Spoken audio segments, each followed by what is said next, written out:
Assalamualaikum warahmatullahi wabarakatuh.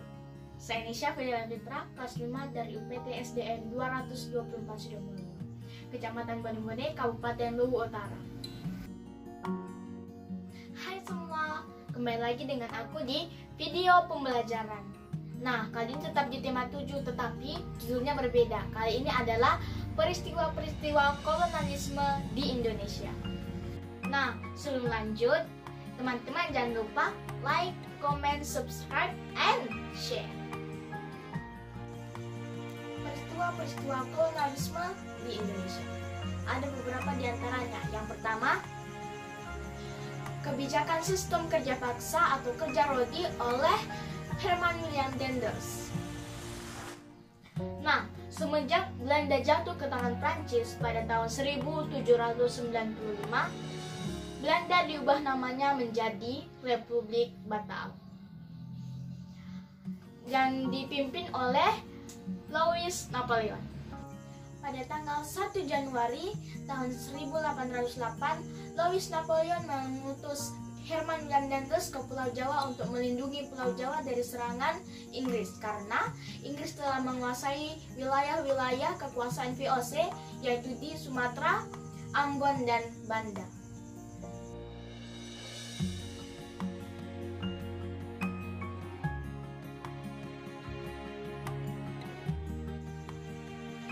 Dalam rangka mewujudkan langkah-langkah tersebut, Daendels menetapkan sistem, yaitu sistem kerja paksa atau kerja rodi.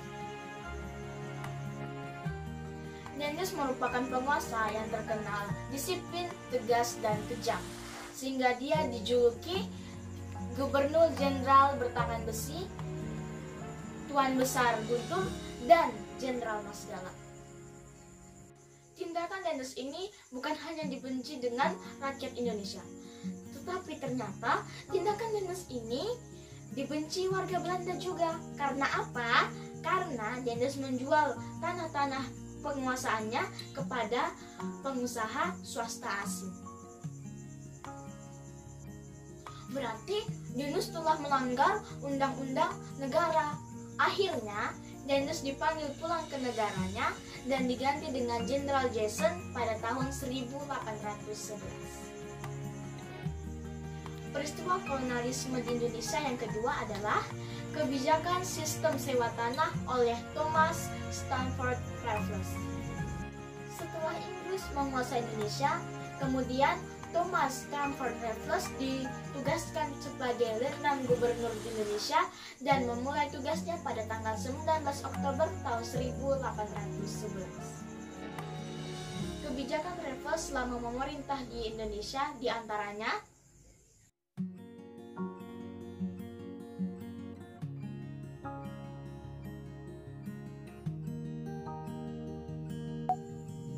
yang kedua, di bidang pengadilan dan sosial. Kebijakan Raffles berupa Pulau Jawa dibagi menjadi 16 kresidenan, diantaranya yaitu Yogyakarta dan Surakarta.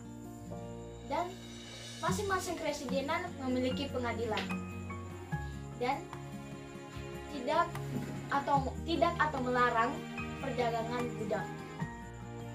Yang ketiga yaitu di bidang iptek.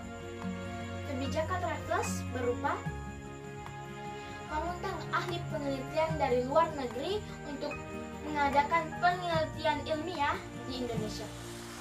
Dan yang kedua, Raffles dan Arnoldi menemukan bunga bangkai, yaitu sebagai bunga terbesar di dunia, dan diberikan nama ilmiah yaitu Rafflesia arnoldi. Yang ketiga, Raffles membuat buku History of Java dan merintis pembangunan kebun raya Bogor.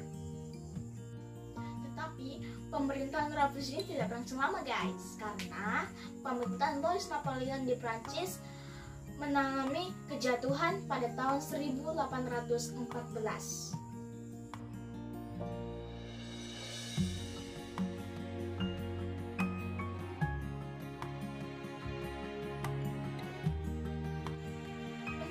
Kekosongan keuangan Belanda yang disebabkan oleh perang dari Belgia maupun perang Diponegoro, akhirnya Belanda menciptakan sistem baru, yaitu sistem tanam paksa yang menguntungkan Belanda.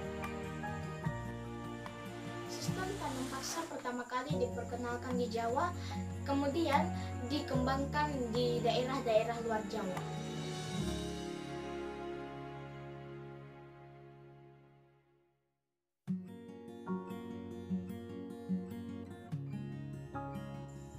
Akibat tanam paksa bagi Belanda, yang pertama, kas keuangan Belanda menjadi surplus atau berlebih.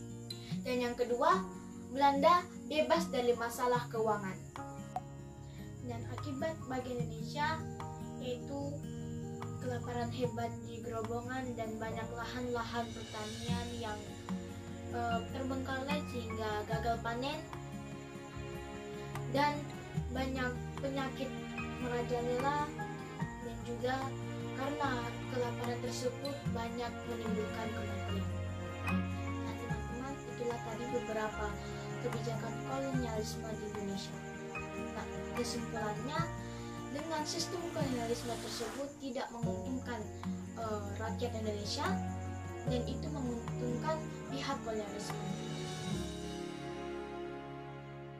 Nah teman-teman, sampai sini dulu ya belajarnya. Sampai jumpa lagi di video pembelajaran berikutnya, dan